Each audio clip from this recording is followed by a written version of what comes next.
चलिए, आप सभी को आपके अपने YouTube परिवार यूएससी फैमिली में आप सभी का स्वागत है। ठीक है, आज हम लोग पढ़ेंगे वास्तविक संख्या। बहुत ही इंपॉर्टेंट चैप्टर है जिसको बोलेंगे वास्तविक संख्या। ठीक है ना, इसको हम लोग बोलेंगे वास्तविक संख्याएं। ठीक है, ये हो गया आपका वास्तविक संख्या है जिसको हम लोग इंग्लिश में रियल नंबर्स कहते हैं। Real numbers. पहली बात, वास्तविक संख्या से आपसे एक छोटा सा सवाल क्या पूछा जा सकता है? वास्तविक संख्या से एक छोटा सा सवाल पूछा जा सकता है कि इसको सूचित किससे किया जाता है। पहले क्वेश्चन में यही पूछा जा सकता है कि इससे सूचित किससे किया जाता है। तो इसको सूचित किया जाता है कैपिटल आर से। वास्तविक संख्याएं में छोटी छोटी संख्याएं आती है, जैसे आ गया इसमें प्राकृत संख्याएं, है ना। जैसे इसमें आ गया प्राकृत संख्याएं, ठीक है, इसमें आ गया प्राकृत संख्याएं और इसमें आ गया पूर्ण संख्याएं। ठीक है, पूर्ण संख्याएं। प्राकृत संख्याओं, है ना, प्राकृत संख्याओं को नेचुरल नंबर्स कहते हैं। इसको हम लोग कहते हैं नेचुरल नंबर्स। ठीक है, नेचुरल नंबर्स। और इसको कहते हैं होल नंबर्स। इसको कहते हैं होल नंबर्स। नेचुरल नंबर या प्राकृत संख्या को एन से सूचित किया जाता है और पूर्ण संख्या या कह सकते हैं होल नंबर को डब्ल्यू से सूचित किया जाता है। प्राकृत संख्या में हम लोग बहुत पहले से जानते हैं, बहुत पहले से क्या जानते हैं कि प्राकृत संख्या शुरू होती है एक से, या कह सकते हैं एक से शुरू होकर के अनंत तक के जाने वाली संख्या को, एक से शुरू होकर अनंत तक जाने वाली संख्या को क्या प्राकृत संख्या कहते हैं। एक से लेकर अनंत तक जाने वाली संख्या को प्राकृत संख्या कहते हैं। या तो इसको ये भी कह सकते हैं कि गिनती की संख्या को, गिनती की संख्या को प्राकृत संख्या कहते हैं। गिनती की जो संख्या उसी को प्राकृत संख्या कहते हैं। अब इसमें चलते हैं पूर्ण संख्या में। इसको में होता है जीरो से लेकर के अनंत तक जाने वाली संख्या को, जीरो से लेकर अनंत तक जाने वाली संख्या को क्या कहते हैं? पूर्ण संख्या कहते हैं। ठीक है ना, इसको पूर्ण संख्या कहते हैं। या एक चीज और हम लोग क्या जानते हैं कि अगर गिनती की संख्या में शून्य मिला दें, गिनती की संख्या में शून्य मिला दें, गिनती की संख्या में, है ना, गिनती की संख्या में अगर शून्य मिला दें, शून्य अगर मिला दें तो जो संख्या प्राप्त होगा उसको क्या बोलेंगे? है ना, पूर्ण संख्या बोलेंगे। अब इससे छोटे छोटे सवाल किए जा सकते, जैसे क्या कि प्राकृत संख्या को, है ना, प्राकृत संख्या शुरू कितना से होती है? प्राकृत संख्या जो है वो शुरू होती है एक से, है ना। आपसे ये भी सवाल पूछा जा सकता है कि सबसे छोटी प्राकृत संख्या कितना? सबसे छोटी प्राकृत संख्या अगर आपसे पूछे तो कितना? एक। सबसे छोटी प्राकृत संख्या एक। सबसे छोटी पूर्ण संख्या पूछे तो, सबसे छोटी अगर पूर्ण संख्या पूछे, है ना, तो इसका आंसर हो जाएगा जीरो। शुरू कितना से होता है पूर्ण संख्या? तो ये भी इसका आंसर हो जाएगा जीरो, है ना। अब और भी सवाल इससे क्या पूछे जा सकते हैं कि अगर सबसे छोटी प्राकृत संख्या को सबसे छोटी पूर्ण संख्या से जोड़ा जाए तो योगफल क्या आएगा? है ना, तो इसका आ जाएगा 1 + 0 = 1। ठीक है ना। इसका अगर अंतर पूछे तो घटा देंगे, 1 - 0 क्या हो जाएगा? 1, है ना। जैसे अगर आपसे पूछे कि सबसे छोटी प्राकृत संख्या और सबसे छोटी पूर्ण संख्या का अंतर, तो घटा देंगे, 1 हो जाएगा। गुणनफल पूछे तो गुणा कर देंगे, 0 हो जाएगा, है ना। लेकिन अगर भाग करें तो कंडीशन लगा के भाग करेंगे, जैसे क्या कि अगर सबसे छोटी, है ना, सबसे छोटी प्राकृत संख्या में, क्वेश्चन आपसे ऐसे भी किया जा सकता है, सबसे छोटी प्राकृत संख्या में, सबसे छोटी प्राकृत संख्या, है ना, सबसे छोटी प्राकृत संख्या में सबसे छोटी पूर्ण संख्या से, सबसे छोटी पूर्ण संख्या से भाग देने पर क्या होगा? है ना, भाग देने पर क्या होगा? तो हमें देखना यह है कि किसमें भाग दिया जा रहा है और किससे भाग दिया जा रहा है। तो सबसे छोटी प्राकृत संख्या में, है ना, सबसे छोटी प्राकृत संख्या में मतलब कितना? 1, है ना। और सबसे छोटी पूर्ण संख्या से मतलब कितना? 0। क्या आएगा इसका आंसर? इन्फिनिटिव। इसी क्वेश्चन को उल्टा करके पूछा जा सकता है कि सबसे छोटी पूर्ण संख्या में, सबसे छोटी, है ना, छोटी पूर्ण संख्या में, सबसे छोटी पूर्ण संख्या में प्राकृत संख्या से अगर भाग देंगे तो क्या आएगा? है ना, सबसे छोटी प्राकृत संख्या, याद रखिएगा, सबसे छोटी प्राकृत संख्या से भाग देंगे तो क्या आएगा? तो याद रखना यह है कि सबसे छोटी पूर्ण संख्या कितना? 0, है ना। सबसे छोटी पूर्ण संख्या कितना? 0। 0 में भाग देंगे कितना से? सबसे छोटी प्राकृत संख्या से, तो कितना आएगा? इसका आंसर आ जाएगा 0, है ना। अब और भी सवाल किया जा सकता है इससे क्या कि सब, है ना, आपसे सवाल क्या किया जा सकता है कि क्या प्रत्येक प्राकृत संख्या पूर्ण संख्या होती है ना, प्रत्येक प्राकृत संख्या पूर्ण संख्या होती है।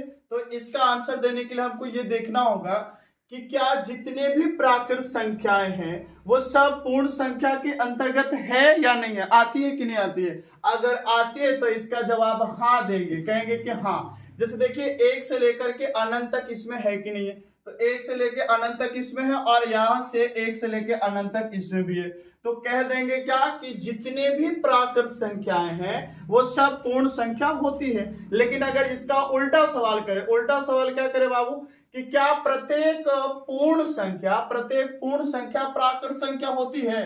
तो इसका उल्टा सवाल जरा देखिए, है ना, जितनी भी, इसको भी क्या देखना है कि जितनी भी पूर्ण संख्याएं हैं वो सब प्राकृत संख्या के अंतर्गत है कि नहीं है। अगर होगा तो हाँ बोलेंगे, अगर नहीं होगा तो नहीं बोलेंगे। तो देखिए 1 से लेके अनंत तक तो इसमें है, 1 से लेके अनंत तक तो इसमें है, लेकिन 0 नहीं है ना, 0 नहीं है। तो क्या कह सकते हैं, प्रत्येक प्रत्येक पूर्ण संख्या प्राकृत संख्या होती है। तो इसको बोलेंगे नहीं हो पाएगी, क्योंकि 0 बच जा रहा, 0 जो है बच जा रहा। लेकिन हम ये भी जानते हैं कि 0 किसका सदस्य है, पूर्ण संख्या का। 0 पूर्ण संख्या का सदस्य है, इसलिए 0 को छोड़ भी नहीं सकते, है ना। इसलिए कह सकते हैं कि प्रत्येक पूर्ण संख्या जो होती है वो प्राकृत संख्या नहीं होती है। अब जो संख्या आती है ना, उसमें पूर्णांक संख्या देखेंगे। अब जो संख्या आएगा उसको पूर्णांक संख्या, है ना, देख लेते हैं। इसको इंग्लिश में कहते हैं इंटीजर्स नंबर, है ना, इंटीजर नंबर्स कहते हैं, इंटीजर नंबर्स।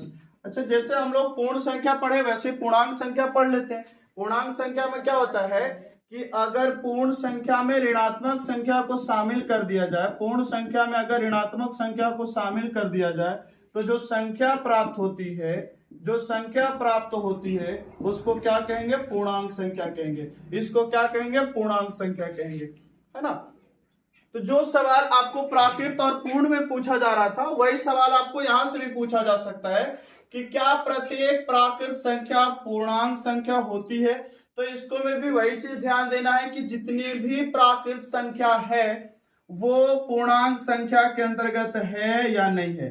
तो देखेंगे यहां से लेके यहां तक तो है, इसमें भी देखेंगे 1 से लेके अनंत तक है, तो इसका जवाब बोलेंगे हाँ, क्योंकि जितनी भी प्राकृत संख्या है वो सब के सब पूर्णांक संख्या के अंतर्गत है ना। यही सवाल आपसे पूर्णांक वाला भी पूछेगा कि क्या प्रत्येक पूर्ण संख्या पूर्णांक संख्या होती है।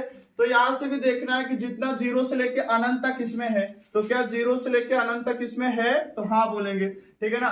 तो जितने भी पूर्ण संख्याएं होती है वो सब के सब पूर्णांक संख्या होती है। तो इसका क्या जवाब देंगे, हाँ। इसका क्या जवाब देंगे, हाँ। अब देखेंगे कि प्रत्येक पूर्णांक संख्या, इससे उल्टा सवाल ये भी पूछा जा सकता है। उल्टा सवाल में क्या पूछेगा कि प्रत्येक पूर्णांक संख्या प्राकृत संख्या होती है। तो इसका क्या जवाब देंगे, देख लेंगे एक बार, है ना। यहां से लेके यहां तक तो है, यहां से इसमें, लेकिन ये सब नहीं है। तो इसका जवाब क्या देंगे, नहीं। प्रत्येक पूर्णांक संख्या प्राकृत संख्या नहीं होती है।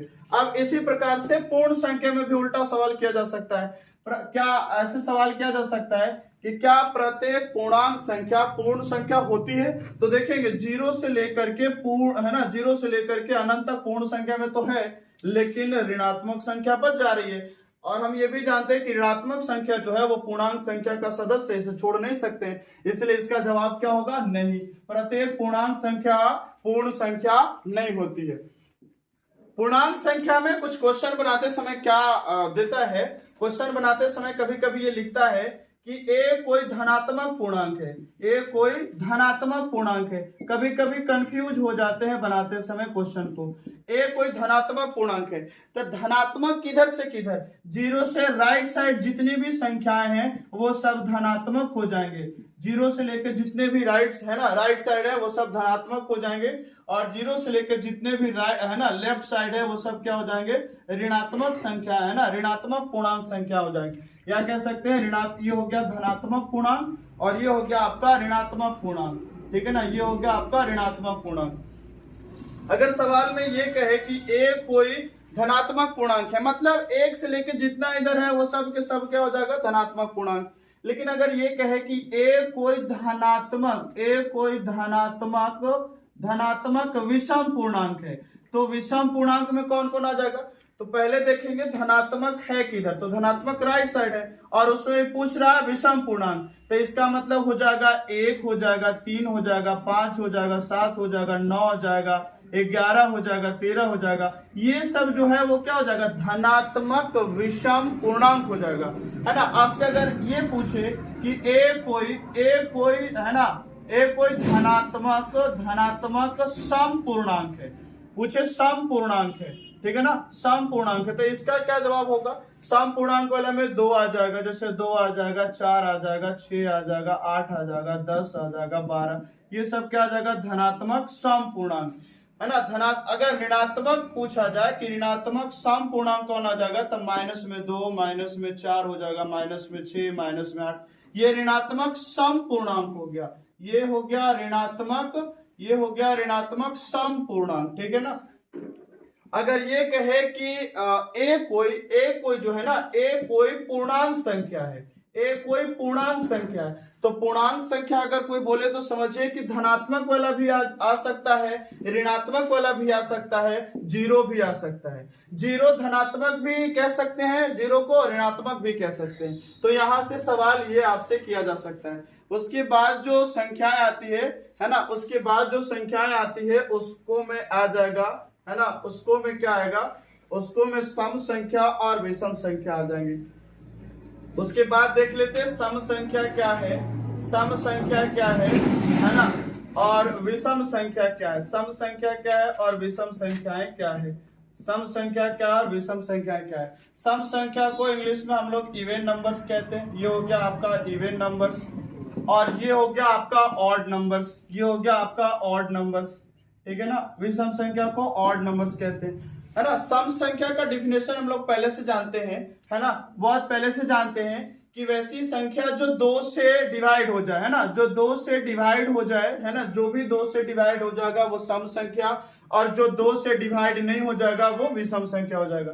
तो 2 से डिवाइड होने वाली सबसे छोटी संख्या से अगर बात करें तो 2 हो जाएगा, 4, 6, 8, 10, 12 हो जाएगा, 14 हो जाएगा, ये क्या आ जाएगा? सम संख्या। विषम संख्या में देखेंगे तो 1 आ जाएगा, 3 आ जाएगा, 5 आ जाएगा, 7 आ जाएगा, 9 आ जाएगा, 11 आ जाएगा, 13, इस प्रकार से जो आएगा, है ना, इस प्रकार से जो आएगा वो विषम संख्या है ना। विषम संख्या को जरा चेक कर लेते हैं कि सचमुच में विषम संख्या है कि नहीं है।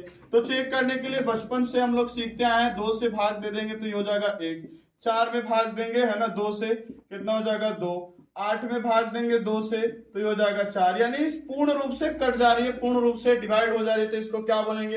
ये सम संख्या हो गया।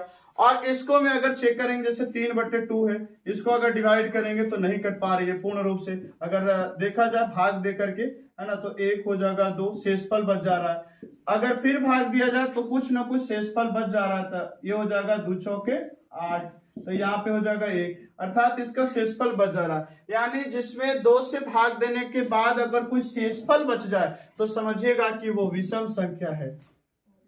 सम संख्या पहचानने का एक और तरीका क्या है कि जिस संख्या के अंत में अगर 0 रहे, 2 रहे, 4 रहे, 6 रहे, 8 रहे, तो ये जो भी 5 संख्या अगर लास्ट में रहेगा तो ये सम संख्या का पहचान है। और जिस संख्या के अंत में अगर 1 रहे, 3 रहे, 5 रहे, 7 रहे, 9 रहे, ये जो संख्या बनेगा इसको क्या बोलेंगे? विषम संख्या हो जाएगा। ये हो जाएगा आपका विषम संख्या।